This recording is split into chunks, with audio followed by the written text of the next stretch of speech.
dia, pessoal. É um prazer revê-los e retornar às nossas atividades online, agora depois das férias. Espero que essa quarentena passe logo e nós retornamos às aulas presenciais, que a saudade está grande, viu, pessoal? Gente,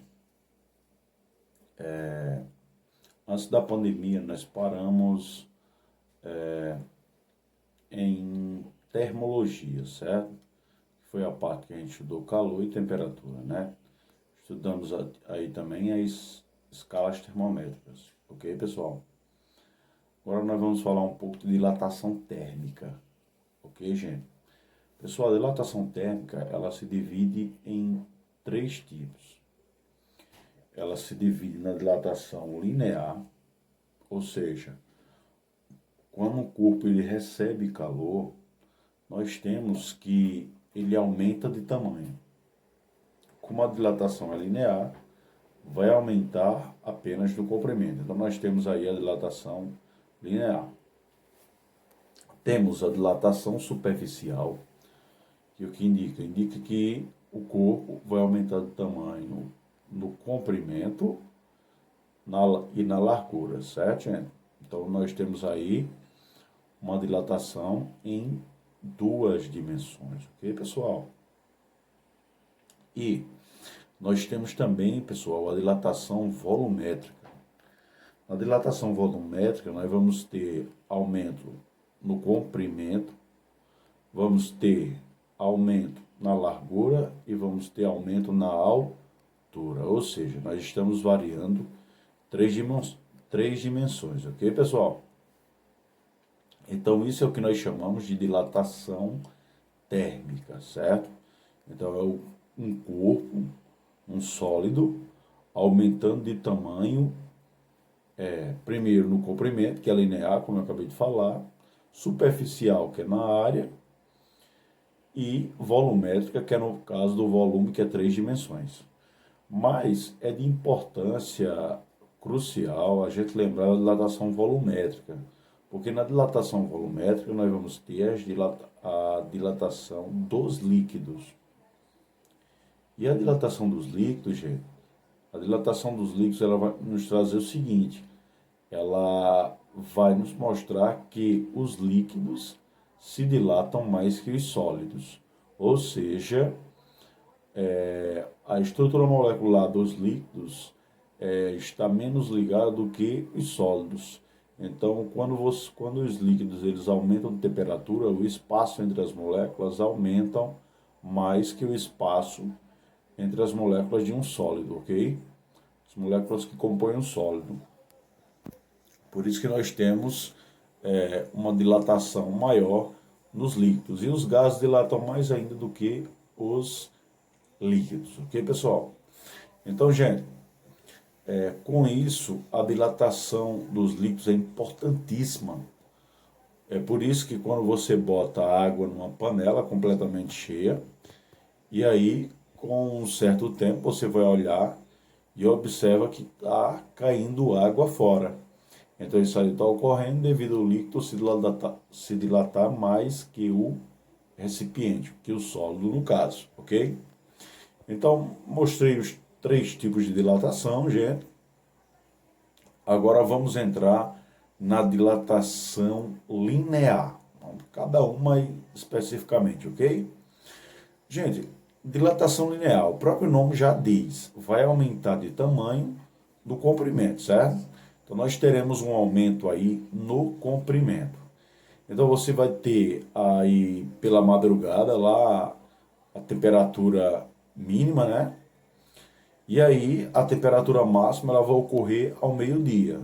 Ou seja, quando ela tem uma temperatura mínima, ela tem um comprimento.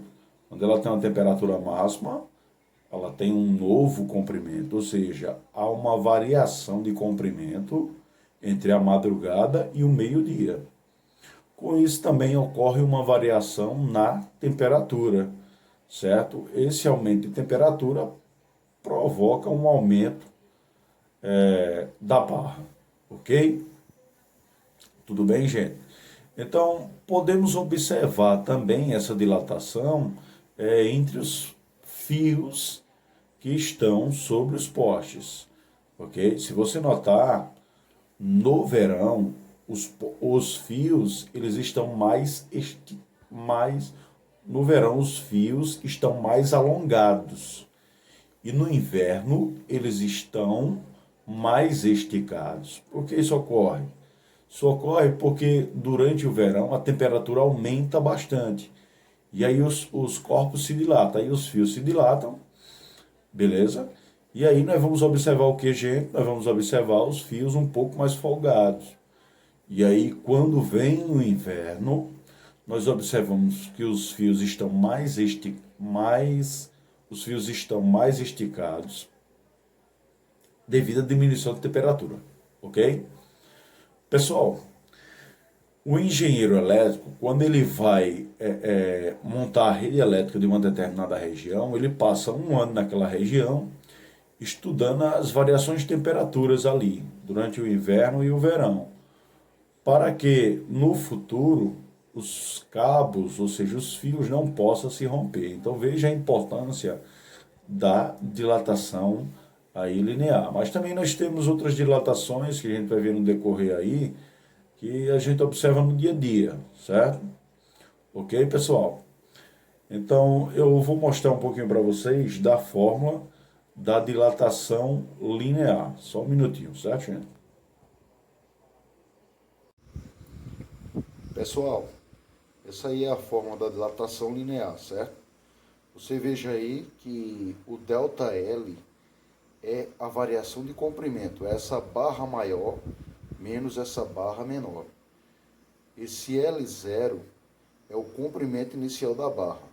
Note que quando você tem um comprimento inicial, ligado a esse comprimento, você tem uma temperatura inicial T0.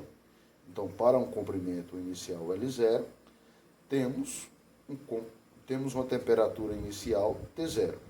Aí o que acontece? Quando essa barra ela aumenta de tamanho, ela passa a ter um comprimento final.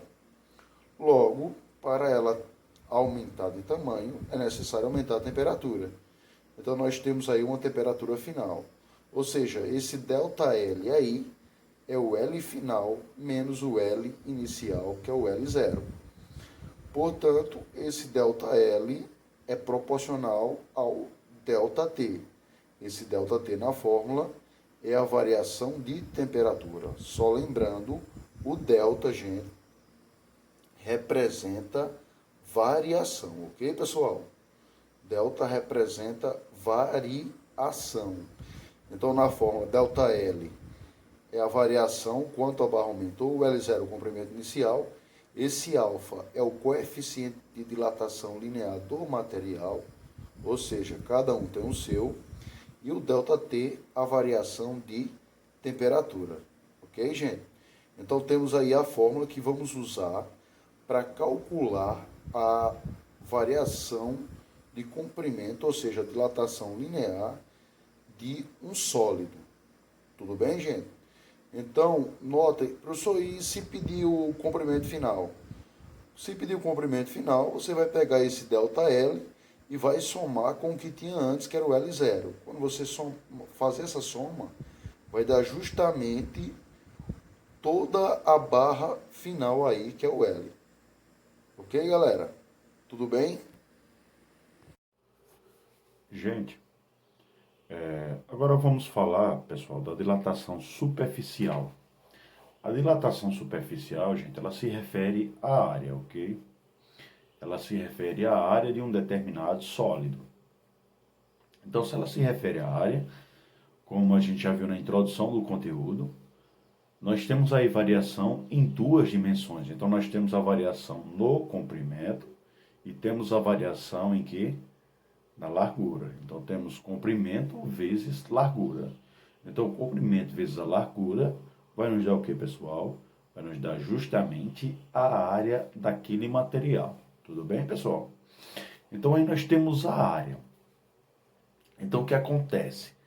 Para calcular a área de um material, precisamos usar a fórmula, certo? Para calcular o quanto a área de um material ela aumenta quando a gente aumenta a sua temperatura.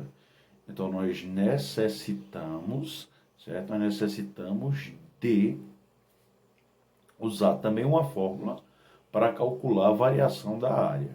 Só que se notarmos essa fórmula em relação à fórmula que eu acabei de mostrar para vocês, da dilatação do comprimento, elas são muito semelhantes, né?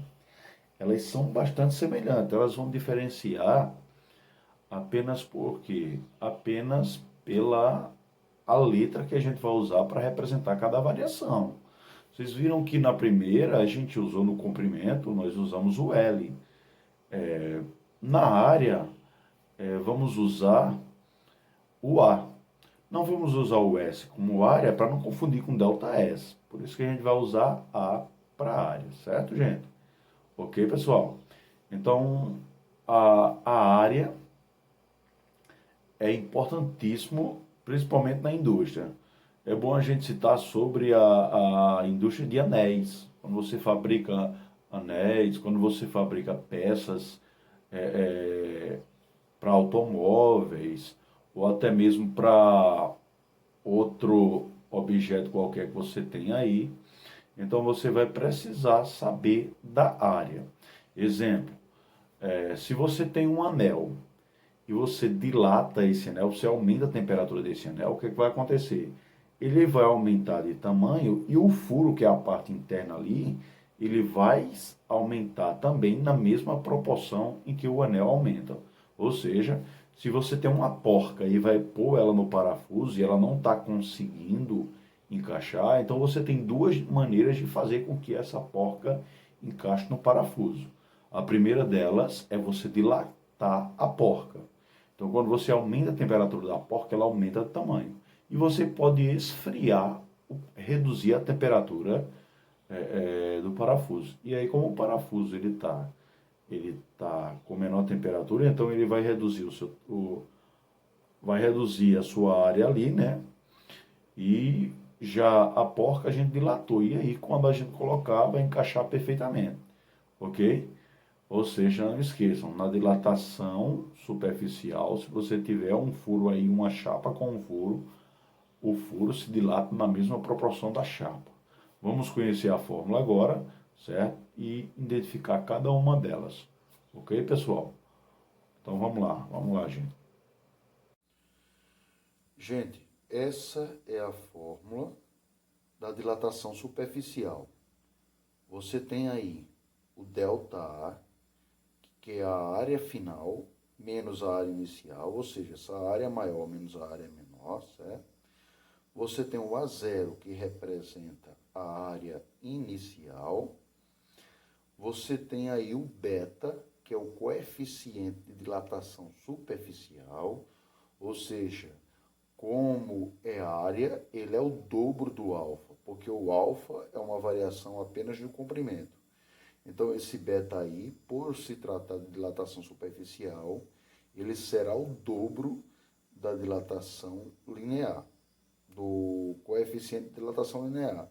ΔT é o mesmo lá da dilatação, da dilatação linear, ok, gente? É interessante você notar também que para uma área inicial você tem uma temperatura inicial. Para uma área final, você tem aí uma temperatura final. Ok, gente? Então, observe que a fórmula é semelhante à da dilatação linear. Se você tiver, se você quiser a área final, basta apenas você pegar o quanto aumentou, ou seja, a variação da área, e somar com a área antes. Então veja que os conteúdos eles são muito parecidos, eles são muito semelhantes, tá bom, gente? Então essa é a fórmula da dilatação superficial. Vamos agora para a dilatação volumétrica, ok, pessoal? Tudo bem? Agora vamos finalizar com a dilatação volumétrica. Se a dilatação volumétrica, como eu comentei antes, no início, né, da nossa aula, nós temos que no volume ela vai aumentar no comprimento, vai aumentar na largura e vai aumentar na altura. Então nós temos aí, pessoal, 3 dimensões, certo? Então o objeto ele vai aumentar em 3 dimensões. Então estamos falando de um sólido, né? Então esse sólido vai aumentar nessas 3 dimensões. Lembrando que para isso ocorrer é necessário que aumentamos a temperatura do objeto aí, certo? Ele começa com a temperatura e ele vai finalizar com a temperatura maior, para que ocorra a dilatação, certo? Então, a dilatação volumétrica representa 3 dimensões, né? Então, representa o comprimento vezes a largura vezes a altura. Aí nós vamos ter algo diferente, na verdade, que é o coeficiente de dilatação volumétrica, é o gama, representado pelo gama. Ele representa 3 vezes o coeficiente de dilatação linear. Gente, lembrando que vocês podem pegar questões de área, pode pegar questões de volume, e lá na questão ele dá o coeficiente de dilatação linear. Se você tiver na área, numa questão falando de área, e ele dá o coeficiente linear, basta você multiplicar o alfa por 2 para ter o beta, né, que é o coeficiente de dilatação superficial. Já se você tiver uma questão que envolve dilatação volumétrica, é claro, e ele te dá o alfa, é só tu multiplicar por 3, devido às 3 dimensões, e aí você tem o gama, que é o coeficiente de dilatação volumétrica, ok? Então, o volume nós temos aí, né, pessoal? 3 dimensões. Vamos verificar a fórmula agora, para ver como é a representação da fórmula da dilatação volumétrica, ok, gente? Pessoal, essa fórmula aí representa a fórmula da dilatação volumétrica, certo? Veja que todas as fórmulas elas são semelhantes uma à outra. Ó, você vê aí que tem o ΔV, né? Lá no comprimento é ΔL, porque o L representa o comprimento. Aqui é ΔV porque V é volume, né? Então ΔV é a variação de volume, o volume final menos o volume inicial. Aí você tem o volume V0, que é igual ao volume V0, que é igual ao gama. Lembrando, esse gama aí é o coeficiente de dilatação volumétrica. Ele é 3 vezes o coeficiente de dilatação linear. Temos aí o ΔT. O ΔT representa a variação de temperatura.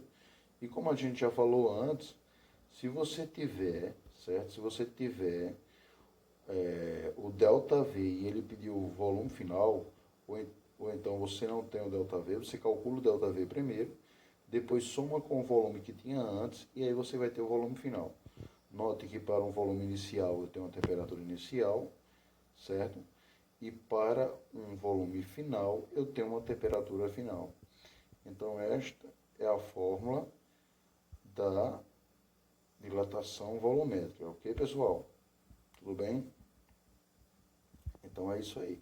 Valeu, gente. Segundo ano, como eu tinha falado para vocês no início da aula, né, nós temos uma dilatação aí, que é muito importante, que é a dilatação volumétrica. E nessa dilatação volumétrica nós temos a dilatação dos líquidos.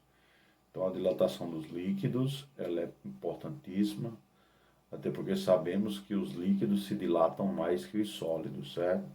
Então como os líquidos se dilatam mais que os sólidos, então se você botar um recipiente completamente cheio de água e você colocar sobre uma chama, o que é que você vai notar? Você vai notar que quando a água aumentar a sua temperatura, vai começar a cair água fora. Essa água que cai fora, ela recebe alguns nomes especiais. Na verdade, são 3 nomes que significam a mesma coisa.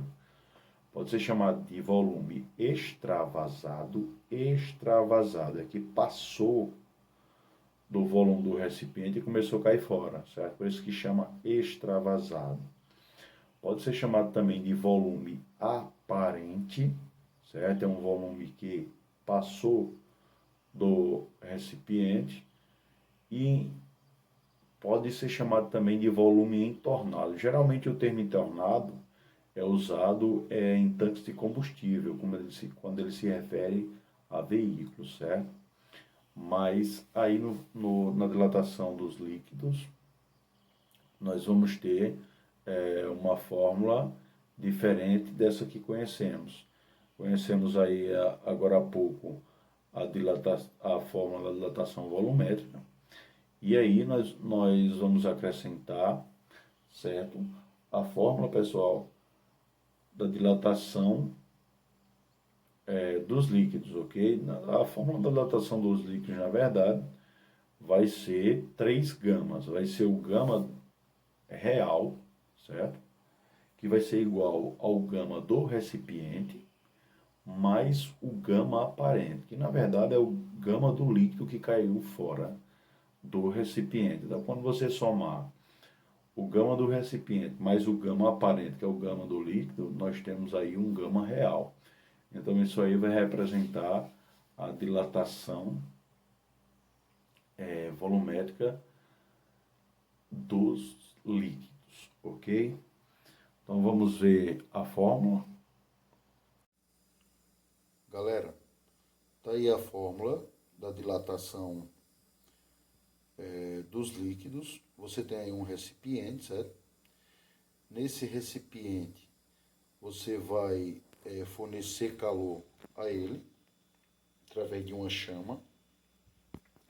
Vai aumentar a temperatura, certo? Aumentar a temperatura aí. E o líquido vai começar a cair fora. Essa parte que cai fora é o que a gente chama de volume extravasado, certo?